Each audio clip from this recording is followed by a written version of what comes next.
Pertama saya membahas tentang apa sih itu jihad seperti itu ya. Jadi sebenarnya kalau kita lihat jihad itu sendiri adalah kitabul jihad ay al-mutalaqqa tafsiluhu min syiarin nabi fi ghazawatihi.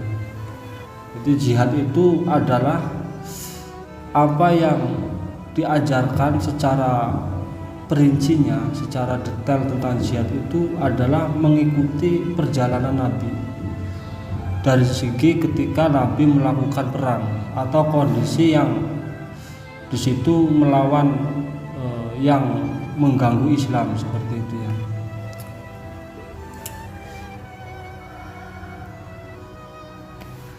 Terus secara definisi dulu ya, saya membahasnya itu pertama adalah al-jihad ya.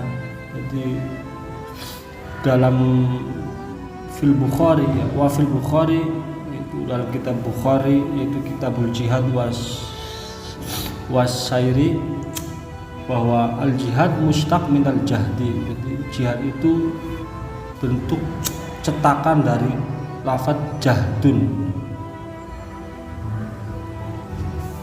yang artinya itu adalah masyaqqah, al-masyaqqah lima fihi min irtikabiha. Jadi sebuah kesulitan ketika melakukan suatu perkara seperti itu ya. Terus jihad ketika diambil dari atau mustaq dari juhdi, jadi ada jihad ini ada dua arah ya, ada diambil atau mustaq dari jahdi, ada mustaq dari juhdi. Kalau juhdi, mustaq dari juhdi itu berarti artinya at-taqatu li anna kulla wahidin minhuma badla taqatihi fi daf'i sahibihi. Jadi sebuah kekuatan ya yang dicuatkan, yang dimunculkan kekuatan tersebut untuk menolak sebuah hal-hal yang tidak enak, yang membahayakan bagi si pelakunya itu.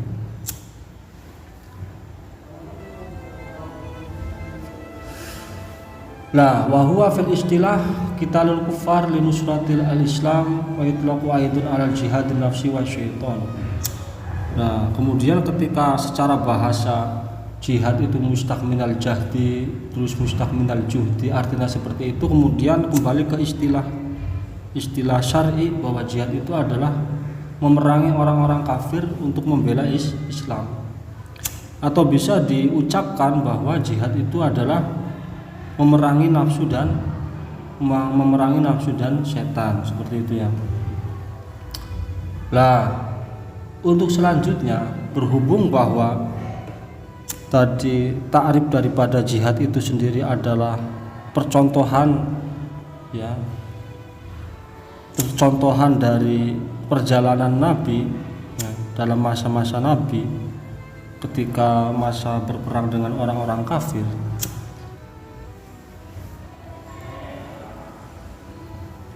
Sebenarnya apa sih? Berhubung itu jihad kiblatnya adalah kembali ke kita mengikuti tindak lampau Rasul dalam masa peperangan apa? Nah, kita diuraikan dulu dari segi takrif apa itu sir ya, siroh kalau bahasa Indonesia ini sih sirun nabawi fi ghazawatihi. Sirah itu sendiri kan artinya at-thariqah, awi sunnah, awi tatabu, ya, awi zikrul al-hasan indan nas. Jadi sirah itu artinya jalan atau kesunahan Nabi atau penuturan yang bagus menurut kalangan nas manusia. Kemudian lambat laun kata sirah ini sendiri digunakan oleh lisannya para fuqaha ahli fikih, diarahkan istilahnya itu adalah maghazi, berperang. Aslinya konsep daripada jihad itu sendiri disekat-sekat ya takrifnya itu.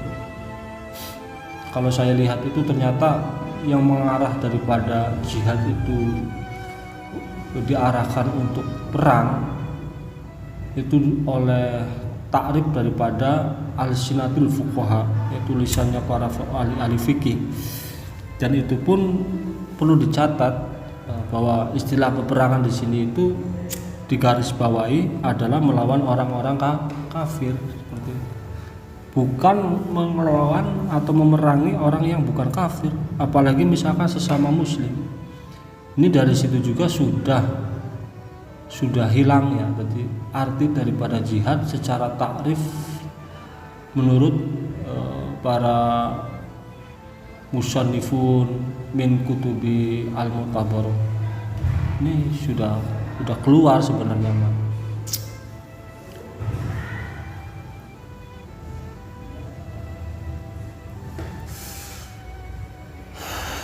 Kemudian terkait masalah orang yang sering mendengung-dengungkan jihad, jadi orang yang sering mendengung-dengungkan jihad, kita berjihad bukan kok. Apalagi kalau zaman sekarang itu kan ada istilah adzan jihad gitu. Ini sudah ngaco, sudah tidak lagi mengikuti ya apa yang ada dalam masa Nabi sendiri. Sebenarnya itu tidak ada dalam gambaran zaman Nabi yang bahasa seperti itu tidak ada, apalagi diterapkan dalam kondisi di Indonesia yang notabene itu adalah mayoritas muslim. Jangan-jangan adanya orang-orang yang melakukan seperti itu kembali ke kitab mafahim itu, yaitu aliran-aliran yang mengajarkan takfir, mungkin bisa jadi karena dari segi keberaniannya itu mengatakan sesama muslim ya, bahkan itu boleh dibunuh atau boleh di apa gitu ya. Naudzubillah. Kalau ditelusuri ya alirannya ya sama gitu ya. Jadi aliran-aliran orang-orang yang menebarkan takfir gitu ya, tapi dengan motif yang berbeda kayaknya. Tapi itu bukan urusan saya ya, ini urusan, kalau saya sih ya orang yang ngaji ya, orang yang hobinya ngaji, terus ya santri ya, santri ya tugasnya ya hanya mengajarkan tentang keilmuan yang sesuai dengan standar para salafus soleh, kitab-kitab yang dibilang otentik ya dari segi kebenarannya. Jadi saya itu bukan urusan itu, mungkin urusannya pemerintah untuk mengatasi masalah adanya orang-orang yang melakukan tindak anarkis atas membawa Islam gitu ya. Ini sangat bahaya sebenarnya sih. Nah, udah seperti itu ya. Mungkin dari kalangan mereka pun tidak mengetahui ya sebenarnya tentang dalam konsep jihad itu dalam diri Nabi pada zaman Nabi itu sendiri ya, atas dasar apa, secara prinsip Kanjeng Nabi melakukan peperangan itu atas dasar apa.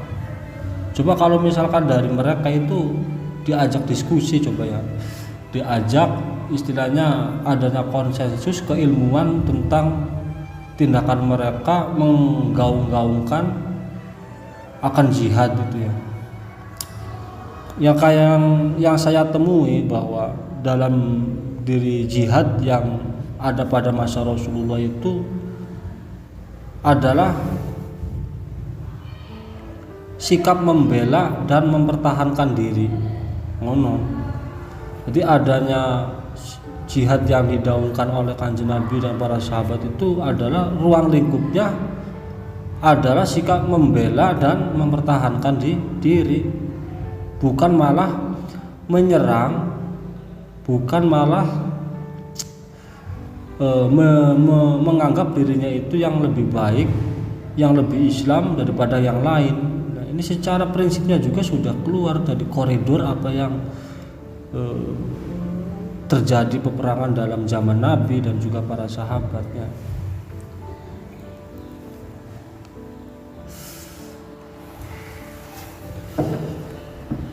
Intinya sih kayaknya kembali bahwa mereka itu menganggap dirinya itu lebih pintar, lebih menguasai.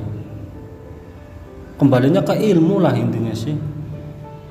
Coba kalau diutarakan dari mereka itu ya, kalau ya alasannya jihad fisabilillah, terus yang mati dalam jihadnya itu mati syahid ataupun apa, coba mereka itu tahu enggak akan sistem jihad yang ada dalam diri Rasulullah, ada apa yang dilakukan oleh Rasulullah ketika berperang, terus apa yang diprinsipkan oleh Kanjeng Nabi Muhammad dalam jihad.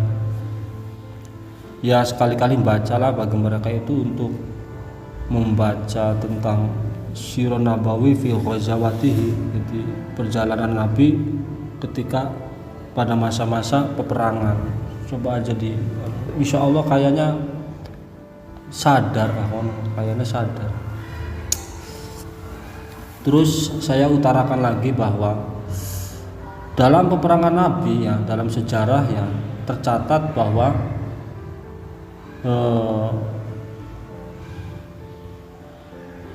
dalam masa Kanjeng Nabi itu banyak peperangan yang terjadi ya, yang dilakukan oleh Kanjeng Nabi sendiri, dan juga yang mana ada kalanya peperangan yang Nabi itu ikut, dan ada kalanya peperangan yang Nabi itu tidak ikut, alias mengutus para pasukan untuk melawan orang-orang musyrikin seperti itu ya.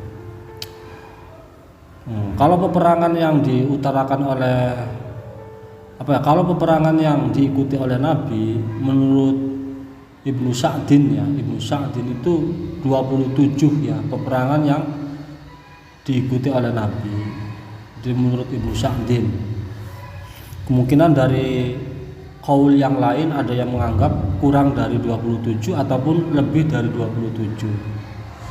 Kemudian dari peperangan yang Nabi itu tidak ikut, ini menurut para ulama ya, jadi berbeda pendapat terkait masalah jumlah peperangan yang tidak diikuti Nabi. Pertama menurut Ibnu Ishaq itu ada 36 ya, 36 peperangan. Menurut Imam Wahidi ada 48. Terus menurut Ibnu Jauzi ada 56. Menurut Imam Mas'ud ada 60. Bahkan menurut Imam Hakim itu ada 100 peperangan yang Nabi itu tidak ikut, cuma Kanjeng Nabi memerintahkan para sahabatnya untuk berperang. Itu pun melawan kaum kafir, kaum musyrik ya.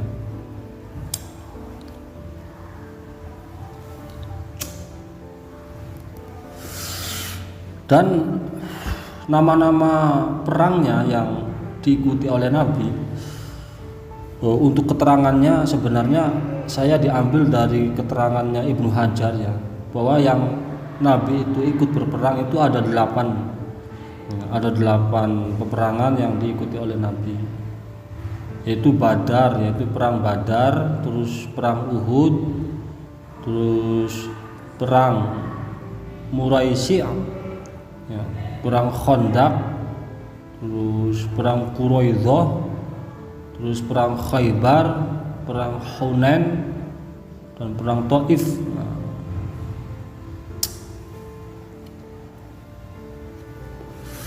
Coba dari kalangan mereka yang menggaung-gaungkan jihad di Indonesia, coba tahu enggak tentang masalah kejelasan dari masing-masing peperangan ini, bagaimana situasi dan kondisi terjadi dari peperangan yang saya sebutkan tadi itu bagaimana.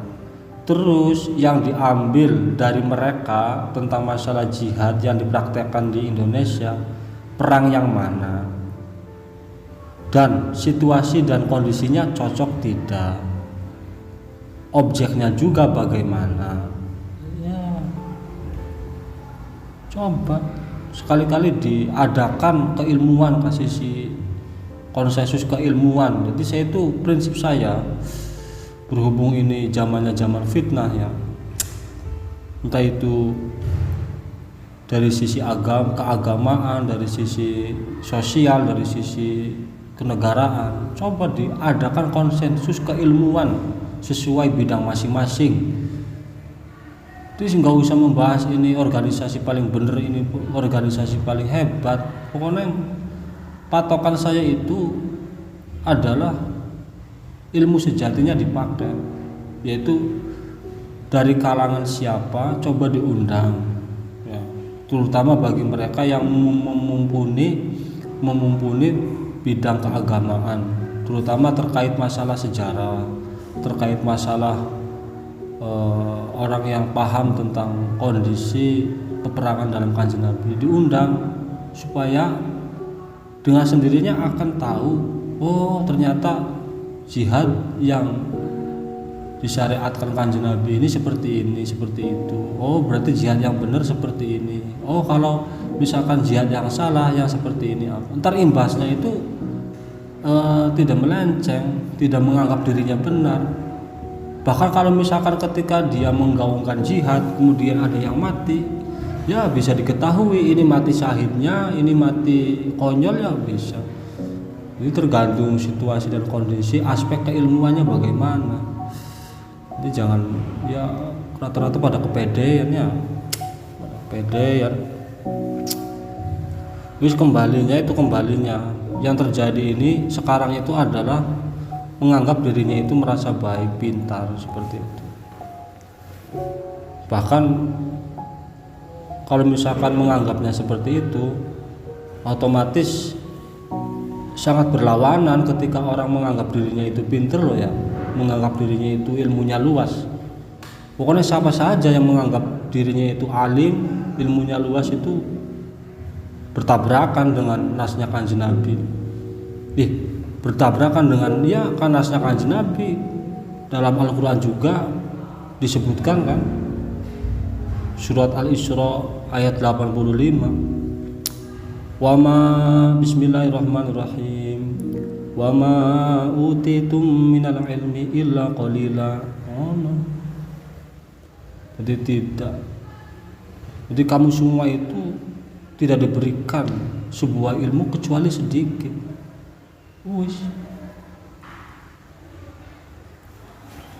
Di nasnya itu loh seperti itu, di Al-Qur'annya itu seperti itu. Kamu tidak diberikan sebuah keilmuan kecuali hanya sedikit. Ciri-ciri orang yang merasa dirinya itu pintar, ya bertindak seenaknya, bertindak semaunya, bahkan sampai istilahnya membuat keonaran di lingkungan, di masyarakat. Ini berarti ciri-ciri orang yang udah menganggap dirinya pintar. Terus ada penyair juga yang mengatakan, katakanlah kepada orang yang mengklaim bahwa ilmu adalah filsafat, maka boleh jadi Anda menguasai sesuatu, akan tetapi banyak hal yang tidak Anda ketahui. Ya kan? Seperti itu. Jadi kadang ngerasa itu hanya perasaan gitu ya. Orang yang menganggap dirinya itu hebat, pintar, itu perasaannya saja. Bahkan menganggap dirinya itu mengalahkan, keilmuannya itu mengalahkan semuanya di jagat raya. Ini hanya perasaan saja. Secara realita itu masih dipertaruhkan. Makanya perlu istilahnya adanya saling diadu kah. Kalau secara bahasa kasar sih diadu, tapi kalau secara bahasa ilmiah diadakan pertemuan-pertemuan antara para pakar keilmuan, entah keilmuan apalah, keagamaan apa, dikumpulkan terus dibahas, temanya apa, terus masing-masing melontarkan sebuah ide, gagasannya seperti apa, referensinya seperti apa, dan ketika proses perdebatannya atau permusyawarohannya, jangan ada emosi di tengah-tengah tersebut itu, jangan ada mujadalah, coba diresapi. Jadi masing-masing itu dibuka kesadarannya bahwa keindahan, ketentraman negara, masyarakat itu yang dinomorsatukan. Buat masing-masing seperti itu. Jadi jangan ada dari antara kumpulan para pakar ini menganggap dirinya itu ada pengkhianat, atau ada orang yang pengkhianat, berpikir licik, Jangan, coba disadarkan semua sebelum adanya sebuah konsensus keilmuan, masing-masing merasa sadar bahwa yang dipentingkan itu adalah kedamaian, ketentraman. Konon. Ya, kalau misalkan diadakan konsensus keilmuan terus tidak ada kesadaran masing-masing yang seperti itu, ya sama saja bohong. Ya, sama saja ya kembali ke masing-masing lagi pendapatnya. Si yang merasa pinter, yang menurut satu pendapatnya ini tidak ada jalan temu. Kuncinya itu apa? Menghilangkan egonya masing-masing dulu. Kita pertaruhkan yang lebih diidam-idamkan itu adalah kesejahteraan, kedamaian semua masyarakat, terutama masyarakat bawah yang sekarang itu lagi susah. Konon. Wes.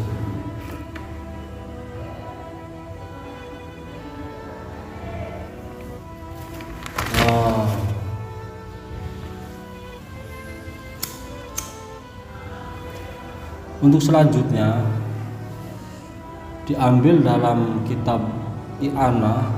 Di situ ada bahasa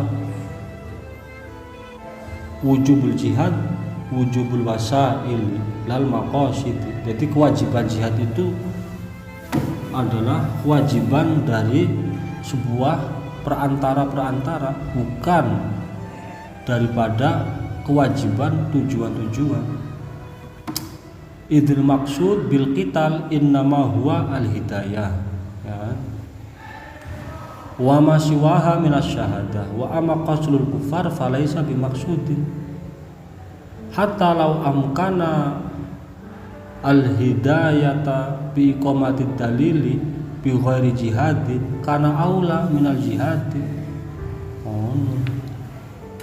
Jadi selagi yang namanya hidayah itu bisa, atau selagi adanya kesadaran itu bisa dilakukannya dengan cara melakukan diajak diskusi, bermusyawarah dengan tanpanya jihad, itu lebih utama daripada melakukan jihad itu sendiri. Terus yang namanya jihad itu bukan suatu tujuan yang tujuannya perang, bukan. Itu hanya sebuah wasilah. Tujuannya itu jihad itu adalah sebuah wasilah untuk ya supaya si objek lawan bicaranya atau yang diajak jihadnya itu sadar, yang kembalinya intinya perantara-perantara yang membuat lawannya itu sadar akan sesuatu yang salah, menjadi sadar akan kesalahannya, ya. Terus yang malas jadi rajin, yang awalnya berantakan jadi beres, yang awalnya kotor jadi bersih. Perantaranya apa saja itu sudah dikatakan jihad. Ngerti orang ya? Aku nuduh ada dalam kitab I'anah, coba dilihat sendiri. Wujubul jihad, wujubul wasail lal maqasid. Idil maksud bil qital innama huwa al hidayah. Jadi peperangan juga itu intinya supaya memberi kesadaran kepada lawan itu loh, memberi kesadaran. Dan ketika kau diterapkan peperangan dalam negara Indonesia, apakah pantas gitu loh? Apakah pantas? Coba. Kemarin saya itu mengkaji tentang mafahim. Jadi mafahim yajibu antu sohaha yang dikarang oleh Said Muhammad bin Alawi Al-Maliki Al-Hasani, itu ada konsep-konsep atau koridor-koridor orang itu dikatakan kafir yang seperti apa, dan orang yang statusnya itu masih muslim yang seperti apa, dan juga cara mengeksekusinya atau cara mengaktualisasinya ini oleh siapa yang melakukannya dan objeknya itu seperti apa. Itu sudah dijelaskan semua dalam kitab Mafahim. Tinggal Anda sebenarnya yang merasa dirinya sudah cukup ya sampai berani berfatwa seperti itu yang mengacaukan ketenangan masyarakat ya, terutama masyarakat bawah ya. Saya mewakili sih sebenarnya. Saya mewakili masyarakat bawah yang aslinya itu keadaannya susah ya, sudah susah kok dibuat susah ini. Coba dolimi minta ampun, dolim kayak ngerti dolim itu namanya dolim secara tidak langsung. Ya kalau saya cermati terkait masalah kejadian yang sekarang terjadi, terkait masalah adanya jihad, adanya kembalinya organisasi-organisasi yang ekstremis ya, yang anarkis terus mengatasnamakan jihad. Kalau saya telusuri kayaknya mereka itu sebenarnya lagi membuat rusak tentang ajaran Islam itu sendiri, yang mana ajaran Islam itu adalah membawa rahmat seperti itu, mau'izatul hasanah. Dan juga bisa jadi mereka itu merusak tentang daripada kata jihad itu sendiri, supaya kata jihad itu dalam alam pikiran manusia atau orang muslim dianggap jelek ya. Seperti itu. Padahal sebenarnya emang benar, saya akui dan mungkin semua para ulama, para kiai mengakui bahwa jihad itu merupakan inti ajarannya Islam ya, inti ajarannya Islam. Kalau diutarakan dalam Ihya itu al-jihad adalah al-qutbul a'zam, jadi poros yang agung atau pusat daripada ajaran Islam itu sendiri adalah jihad. Bisa jadi seperti itu, supaya menganggap ketika orang sekali mendengarkan kata jihad ya, itu sudah takut gitu loh, sudah takut, atau mendengarkannya itu wah kayaknya fobia gitu loh. Belum menjelaskan jihad yang benar bagaimana, masyarakat sudah fobia gara-gara adanya perilaku mereka yang emang sengaja untuk merusak istilah jihad itu sendiri, istilah jihad yang sebenarnya itu bagaimana, seperti itu. Yang jadi apa? Yang jadi semuanya pokoknya yang muslim ya akan kena imbasnya. Misalkan saya ngomong seperti ini, mengutarakan ya tema jihad, terus ya permintaan dari teman menganggap ini asing, ini keras, ekstremis. Bahkan kata jihad pun ketika ditulis itu orang langsung secara psikologinya mengatakan wah ini jelek, padahal tidak.